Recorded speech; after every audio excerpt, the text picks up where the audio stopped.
नमस्कार, स्वागत है आप सबका। मैं पुनीत पाठक और आप देख रहे हैं मेरा मध्य प्रदेश। हेडलाइंस के बाद अब तक की बड़ी खबरें पहले देखें। राजगढ़ में कल बीजेपी के प्रदेश पदाधिकारियों की मीटिंग होने वाली है, जिसमें संगठन की कार्ययोजना पर विचार मंथन होगा। पार्टी पदाधिकारियों और संयोजकों को काम सौंपे जाएंगे। इधर मुरैना में रेत माफिया के खिलाफ पुलिस प्रशासन बड़ा एक्शन कर रहा है। चंबल नदी के राजघाट पुल पर जमा कर करोड़ों कीमत की जो रेत है, इसे नष्ट किया गया।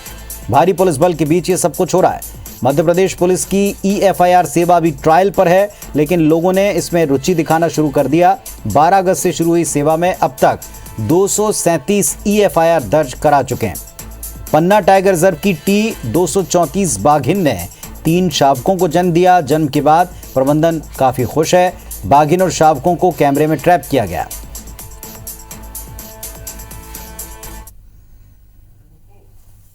नमस्कार, अब खबरों को विस्तार से हम देखते हैं। खरगोन जिला जेल में लूट के एक आरोपी बिशन की मौत के बाद बिस्टान थाने पर जमकर हंगामा हुआ है। करीब 100 से ज्यादा कथित आदिवासियों की भीड़ ने थाने पर पथराव किया, तोड़फोड़ की, वाहन पलट डाले। इस पूरे बवाल में 3 पुलिसकर्मी घायल हुए। बाद में पुलिस ने आंसू गैस का इस्तेमाल करके भीड़ को तितर बितर किया खदेड़ा। खरगोन की बिस्टान पुलिस ने लूट के एक मामले में 3 दिन पहले 12 आरोपियों को गिरफ्तार कर उनको जेल भेज दिया था। इनमें से बिशन नाम का एक आरोपी, उसकी मौत हो गई। इसी मामले में कांग्रेस नेता अरुण यादव ने ट्वीट किया और मध्य प्रदेश पुलिस की तुलना तालिबान से कर दी। वहीं प्रदेश कांग्रेस अध्यक्ष कमलनाथ ने इस घटना की उच्च स्तरीय जांच की मांग की है। कमलनाथ ने इस मामले में पूर्व मंत्री विजयलक्ष्मी साधो की अध्यक्षता में 5 सदस्यीय जांच कमेटी भी बनाई, जिसमें DIG और कलेक्टर को ज्ञापन सौंपकर दोषी पुलिसकर्मियों पर कार्रवाई की मांग की। साथ ही मृतक के परिजनों को 1 करोड़ रुपए की आर्थिक मदद देने की मांग की। मामले को लेकर दिग्विजय सिंह ने संघ और बीजेपी पर आदिवासियों के खिलाफ सुनियोजित एजेंडा चलाने के आरोप लगाए। भूपेंद्र सिंह ने कांग्रेस के आरोपों पर पलटवार करते हुए कहा, कांग्रेस का इतिहास है मौत पर राजनीति करने का। इधर IG हरिनारायण चारी मिश्रा ने कहा, कानून हाथ में लेने वालों के खिलाफ कार्रवाई होगी। उन्होंने कहा कि इस पूरे मामले में न्यायिक मजिस्ट्रेट की देखरेख में जांच हो रही है।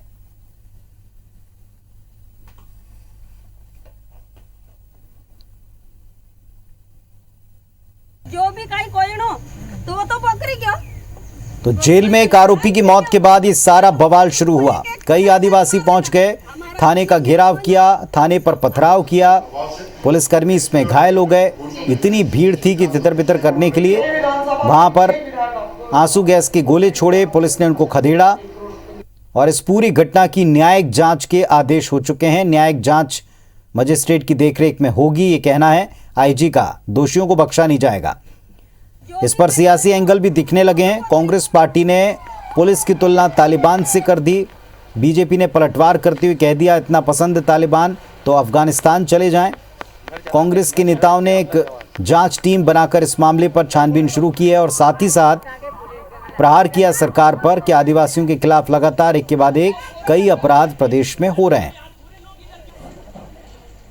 मौत के बाद जमकर हंगामा और हंगामे के बाद अब इस पर सियासत हो रही है। मामले की जांच की जा रही है, IG ने इसमें कहा है।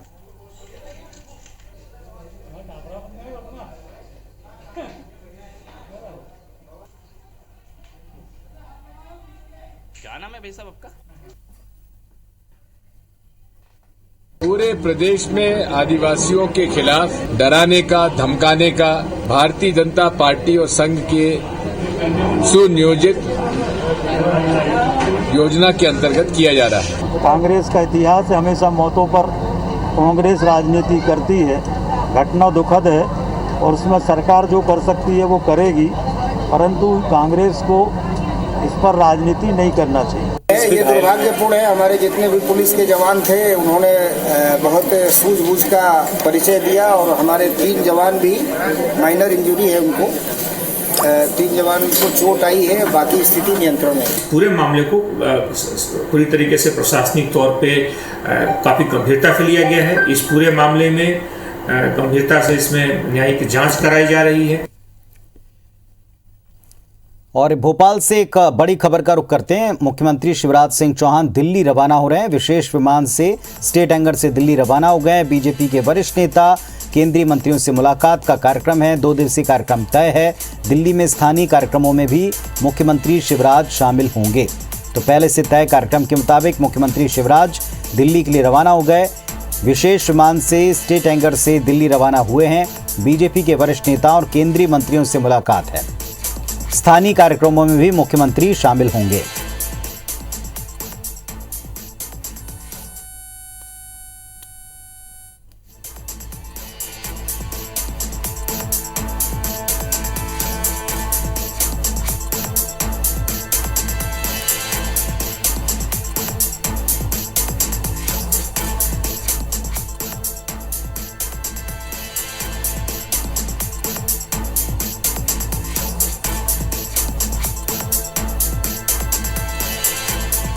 तो विशेष विमान से दिल्ली रवाना हो गए मुख्यमंत्री शिवराज सिंह चौहान। बीजेपी के वरिष्ठ नेताओं से उनकी मुलाकात होनी है और इसके पहले जो 2 दिन का पूरा तय कार्यक्रम था, उस तय कार्यक्रम के मुताबिक मुख्यमंत्री रवाना हुए।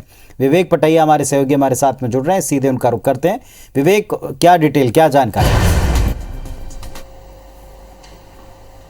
मध्य प्रदेश के मुख्यमंत्री शिवराज सिंह चौहान अपने तय कार्यक्रम के तहत आज कुछ ही देर पहले अब दिल्ली के लिए रवाना हुए हैं और दिल्ली में आज देर शाम भी कुछ केंद्रीय नेताओं से उनकी मुलाकात है और कल भी मुख्यमंत्री दिल्ली में केंद्रीय मंत्रियों से और केंद्रीय नेताओं से मुलाकात करेंगे, बैठकें करेंगे और कल दिल्ली से भोपाल लौटने का कार्यक्रम है मुख्यमंत्री का।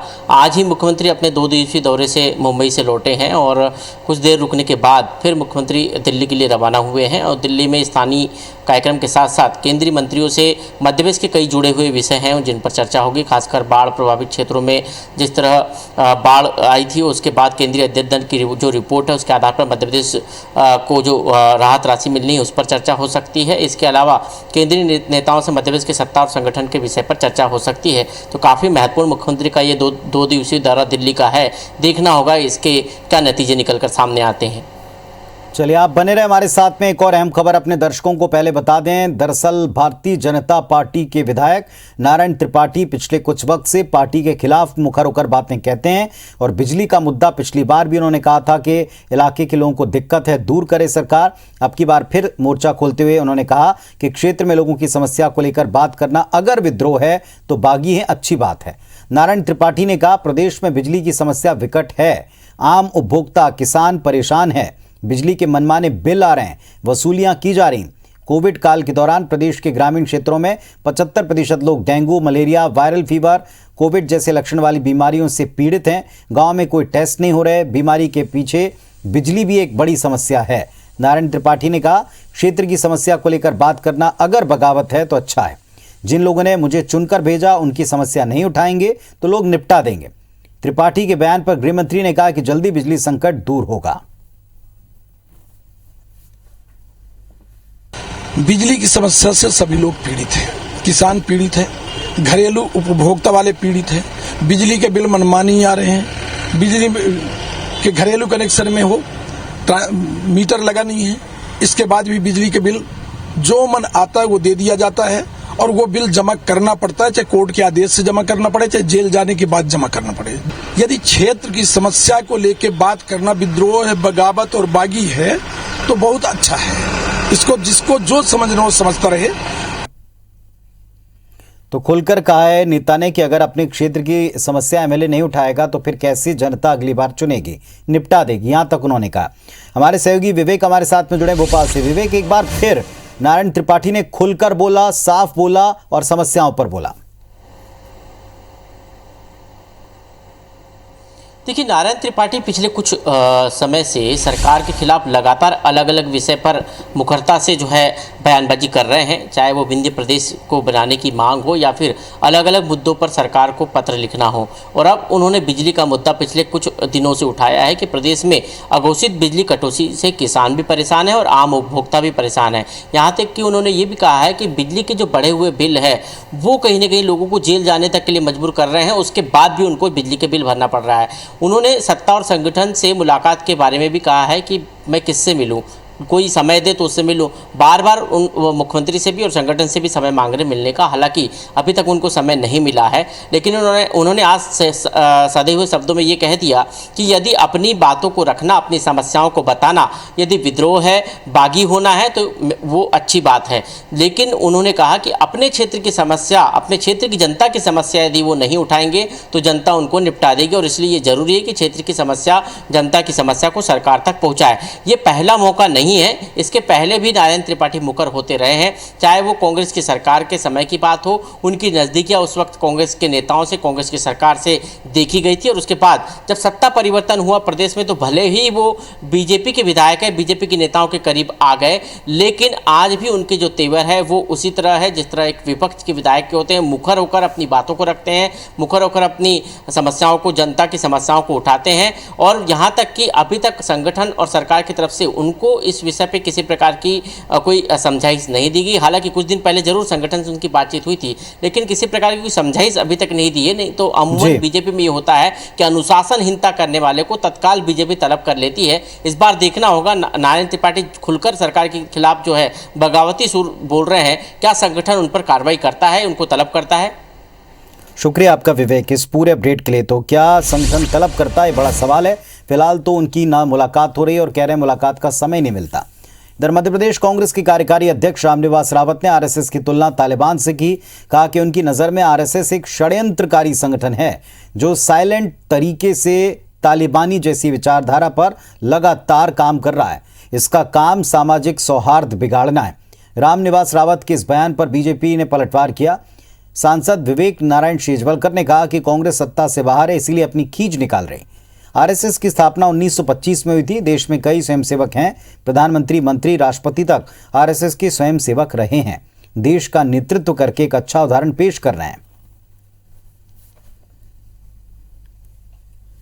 आरएसएस मेरे हिसाब से तो एक षड्यंत्रकारी संगठन है, और आरएसएस, मैंने जैसा कहा कि आरएसएस की विचारधारा साइलेंस है, लेकिन कहीं कहीं तालिबानी विचारधारा का पोषक है, उसी रास्ते पे चल रही है। पूरी तरह से नाजीवादी सिस्टम आरएसएस ने अडॉप्ट किया हुआ है। आरएसएस सामाजिक सौहार्द को बिगाड़ने का काम करती है, चाहे फिर वो शिक्षा का क्षेत्र हो, चाहे उद्योग का क्षेत्र हो, चाहे सामाजिक सेवा का क्षेत्र हो।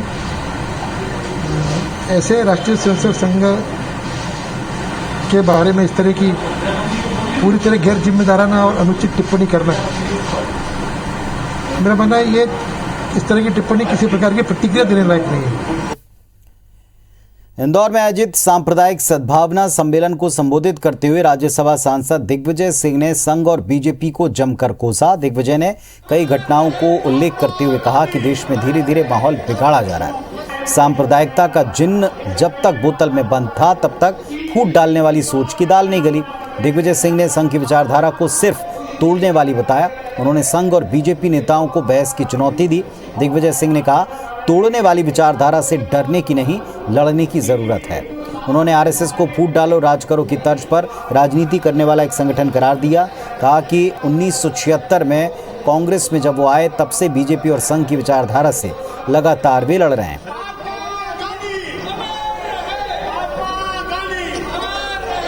इनके पास एकमात्र एजेंडा है, हर चुनाव में विकास की बात करेंगे, आखिरी में हिंदू मुसलमान कर देंगे। हिंदुओं धर्म खतरे में है, मुसलमान बहुमत हो जाएगा। अरे कितना झूठ बोलोगे, कितना गुमराह करोगे। चलिए अब देखते हैं बिग न्यूज। मधुकुंज अगरबत्ती प्रेजेंट्स बिग न्यूज। अगरबत्ती हो तो मधुकुंज।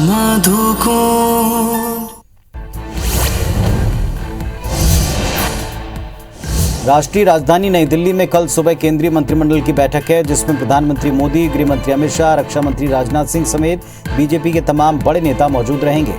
कई अहम मुद्दों पर चर्चा होनी है।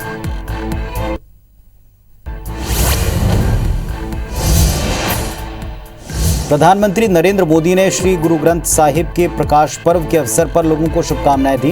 ट्विटर पर लिखा, गुरु ग्रंथ साहिब जी के महान सिद्धांत पूरी मानवता को करुणा, न्याय और समानता की सीख देते हैं।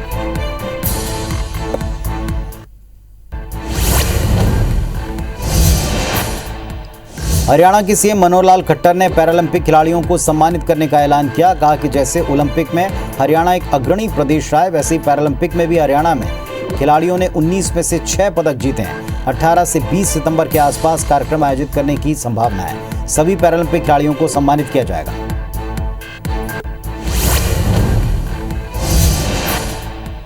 महाराष्ट्र में तेज बारिश की वजह से बुल्ढाणा में कई जगह बाढ़ जैसे हालात हैं। बाढ़ के पानी के तेज बहाव में गाय बह गई। बुल्ढाणा के नायब तहसीलदार ने बताया, बुल्ढाणा में कल रात से तेज बारिश हो रही है, जिससे सभी नदी नाले उफान पर हैं।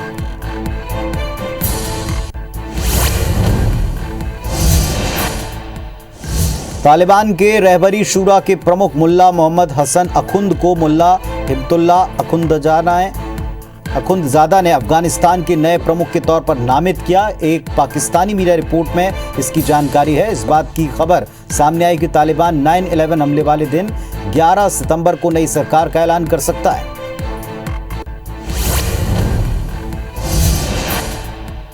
काबुल में पाकिस्तान के दूतावास के बाहर सैकड़ों की संख्या में लोग विरोध प्रदर्शन के लिए जमा हुए। इनमें महिलाएं शामिल थीं। इस दौरान प्रदर्शनकारियों ने पाकिस्तान अफगानिस्तान छोड़ो, आजादी आजादी के नारे लगाए। पाकिस्तान की साजिश के खिलाफ इस विरोध प्रदर्शन को दबाने के लिए तालिबान ने ताबड़तोड़ फायरिंग की, जिसे लेकर तुलु न्यूज के द्वारा एक वीडियो भी जारी किया गया है।